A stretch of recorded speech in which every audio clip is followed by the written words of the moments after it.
We're moving on to this expose about the New York Times. I don't know if people have heard about this, but leaked information has been reported about the New York Times in reference to releasing information and how they treated their staff. This also applies to the war in Gaza. We're going to start with this clip here. It's a hotspot clip from my comrade Nick over at RBN. We'll start with this and then we'll get into that article from The Intercept. By the way, The Intercept has been leaking a lot of things this week.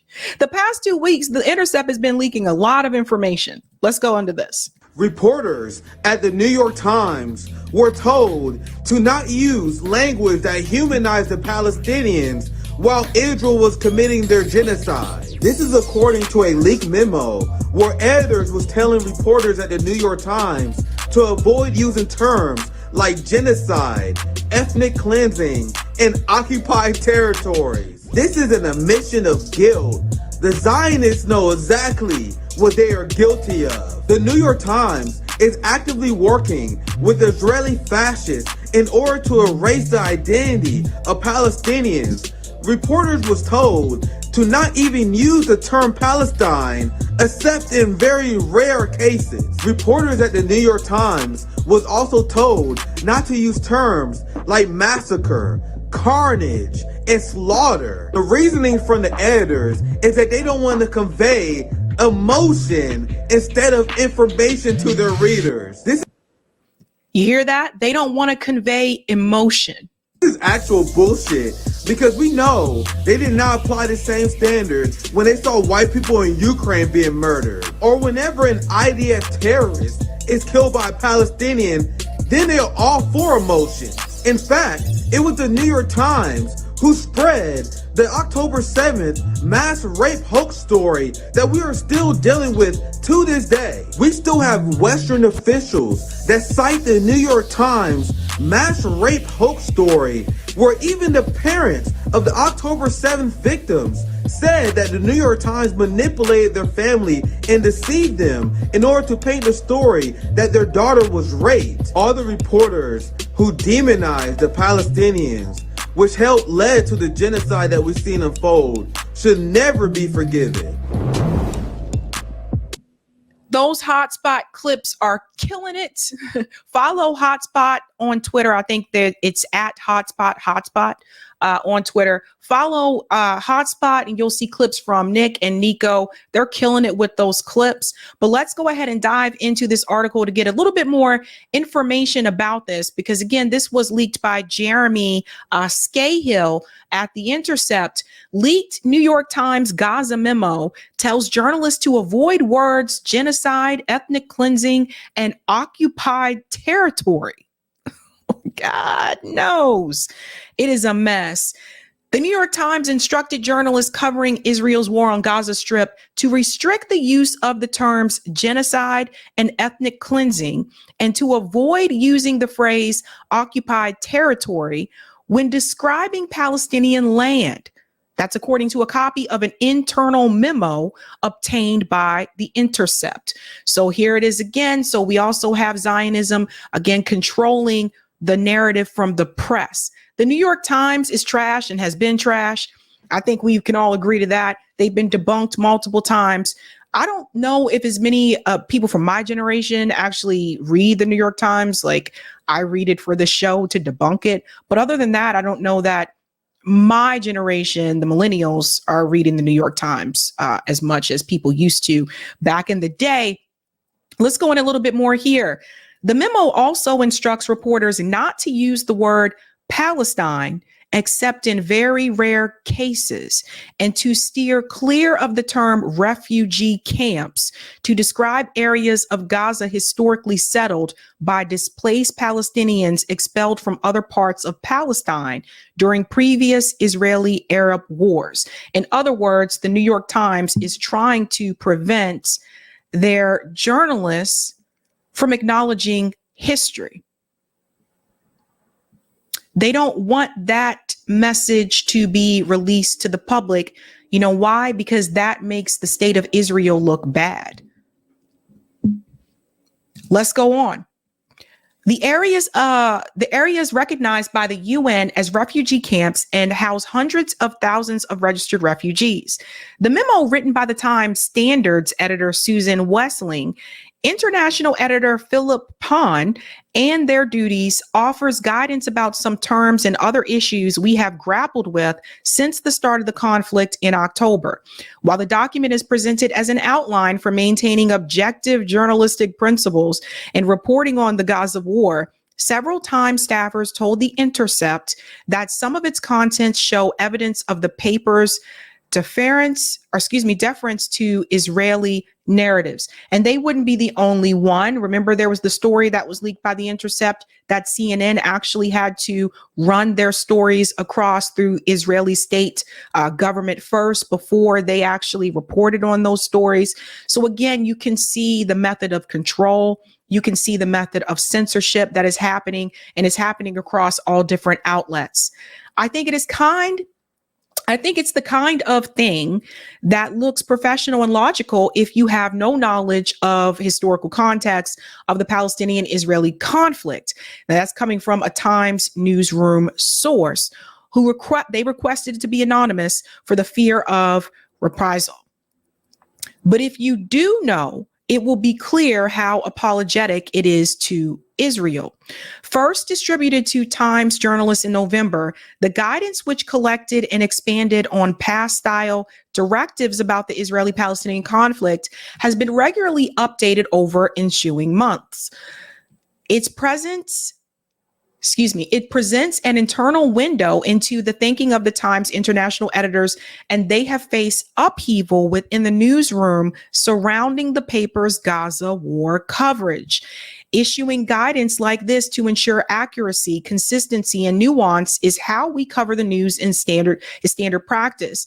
Across all of our reporting, including complex events like this, we take care to ensure our language choices are sensitive, current, and clear to our audiences. Issues over style guidance have been among a bevy of internal rifts at the Times over its Gaza coverage. In January, The Intercept reported on disputes in the Times newsroom over issues with an investigative story on systemic violence on October 7th. The leak gave rise to a highly unusual internal probe. The company faced harsh criticism for allegedly targeting Times workers of Middle East and North African descent, which Times brass denied. On Monday, executive editor Joe Kahn told staff that the leak investigation had been concluded unsuccessfully. WhatsApp debates. Almost immediately after October 7th, attacks and the launch of Israel's scorched earth against Gaza, tensions begin to boil within the newsroom over the Times coverage. Some staffers said they believed the paper was going out of its way to defer to Israel's narrative on the events and was not applying even standards in its coverage. Arguments began fomenting on internal Slack and other chat groups. So these were discussions that were held on other platforms among staffers. I'm pretty sure people have screenshots of this as well, about how they were not happy with how the New York Times was choosing to go along with the Israeli narrative in reference to this assault on Gaza, and obviously leave out the narrative that is coming from the Palestinian people. And also, it appears the history of how the Palestinian people became to be, captured in Gaza as well. Now, why is this really important? If you don't discuss the history, then more people will just assume that this all began on October 7th. And one thing I continue to tell you is that it did not. This started decades ago. If you disregard saying, or if you refuse to say occupied, then it gives people the impression that the Palestinian people can move freely. That is not true. It gives people the impression that Israel is not an apartheid state and there's no apartheid present. That is not true. So the New York Times is trying to do the work of the Israeli government here. The debates between reporters on the Jerusalem Bureau-led WhatsApp group, which at one point included 90 reporters and editors, became so intense that Pan, the international editor, interceded. We need to do a better job communicating with each other as we report the news, so our discussions are more productive and our disagreements less distracting. Pan wrote that message in November 28th. At its best, this channel has been a quick, transparent, and productive space to collaborate on a complex, fast-moving story. At its worst, it is a tense forum where the questions and comments can feel accusatory and personal. He bluntly stated, do not use this channel for raising concerns about the coverage. It goes on to say here, among the topics of debate in Jerusalem, in the Jerusalem Bureau WhatsApp group and exchanges on Slack, reviewed by the Intercept and verified with multiple newsroom sources, were the Israeli attacks on Al-Shifa Hospital, statistics on Palestinian civilian deaths, the allegations of genocidal conduct by Israel, and Joe Biden's pattern of promoting unverified allegations from the Israeli government as a fact. So this is something that the New York Times was doing. Pan did not respond to requests for comments. Many of the same debates were addressed in the Times Gaza-specific style guidance and have been subject of intense public scrutiny.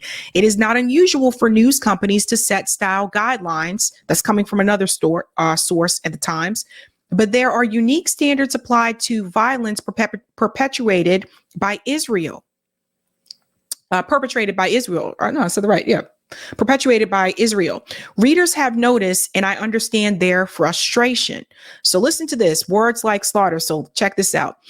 The nature of the conflict has led to inflammatory language and incendiary accusations on all sides. We should be very cautious about using such language, even in quotations. Our goal is to provide clear, accurate information, and heated language can often obscure rather than clarify the fact. So the New York Times, in reference to accurate information, they're reporting on this particular conflict, but also others, has been debunked multiple times since October 7th. So I don't know about the accuracy part there, obviously. Words like slaughter, massacre, and carnage often convey more emotion than information. But again, to Nick's point in his hotspot video, they had no problem using that language when describing Russia's war with Ukraine. They had no problem when they were describing what was happening to the Ukrainian people. They had no problem using those types of words and wanting to invoke emotion when it came to Ukraine.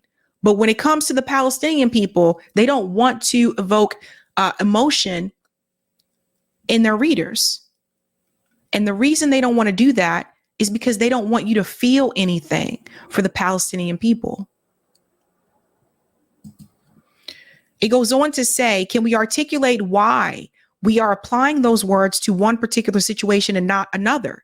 As always, we should focus on clarity and precision. Describe what happened rather than using a label. It goes on to say here, I want to dive into this part. Oh, we're going to scoot ahead. The analysis found that as of November 24th, the New York Times had described Israeli deaths as a massacre on 53 occasions, and those of Palestinians just once. They are doing that because they want their readers to actually feel, sympathy for the Israeli people. They're not willing to do that in reference to the Palestinian murders because they don't want the Palestinians they don't want people to feel sympathy for the Palestinian people. That's on purpose. It goes on to say the ratio for the use of slaughter was 22-1, even as the documented number of Palestinians killed climbed to around 15,000. And it's not just the New York Times. So they put out that narrative. And then when you see these debates on Piers Morgan's show, notice the pro-Israel side is always like this massacre, this slaughter of the Israeli people. They're using the same vocabulary that was used by the New York Times to describe what has happened to the Israeli people. And that's how they control the narrative. And people read it, and then they repeat the same language. And then you'll see Zionists on different talk shows using that same language that was used in the New York Times article. And it spreads throughout all the networks and sources of information. And then the next thing you know, you're repeating that language as well. even though if you just do a little bit of math and look at the numbers, it is very clear that more Palestinians have been killed than Israelis. You can't even make the comparison when you look at the numbers. But they're not willing to call over 30,000 people being killed in Gaza a massacre, but they are willing to use that in reference to the 1,200 people killed at the concert. And that number has changed multiple times. The latest Palestinian death toll estimate stands at more than 33,000, including at least 15,000 children, likely undercounts due to Gaza's collapsed health infrastructure and missing persons, many of whom are believed to have died in the rubble left by Israel's attacks over the past 6 months.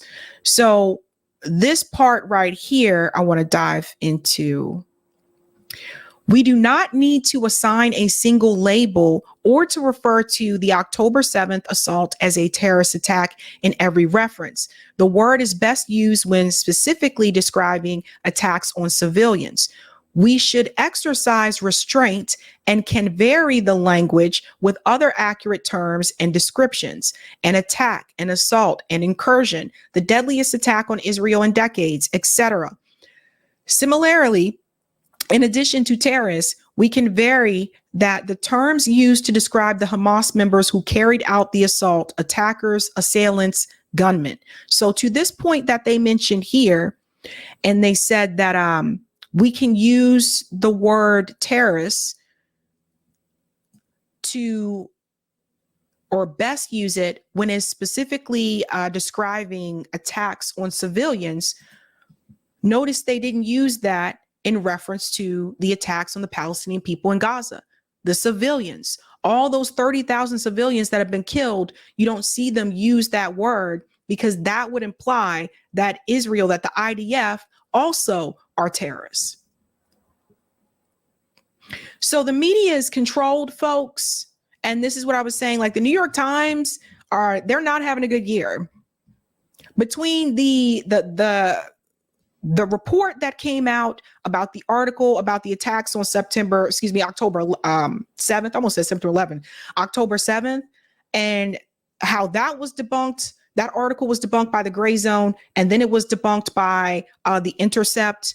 So the New York Times doesn't have a good reputation after that. And then the journalist that wrote that article, you have to remember, it was revealed that she wasn't even a journalist until after October 7th. And she had also worked with the Israeli forces before. Yeah, no bias there. And then now you have this information that they were actually telling journalists that they could not use specific words to describe the death of the Palestinian people because they didn't want their readers to have empathy or compassion for the Palestinian people. It's all controlled.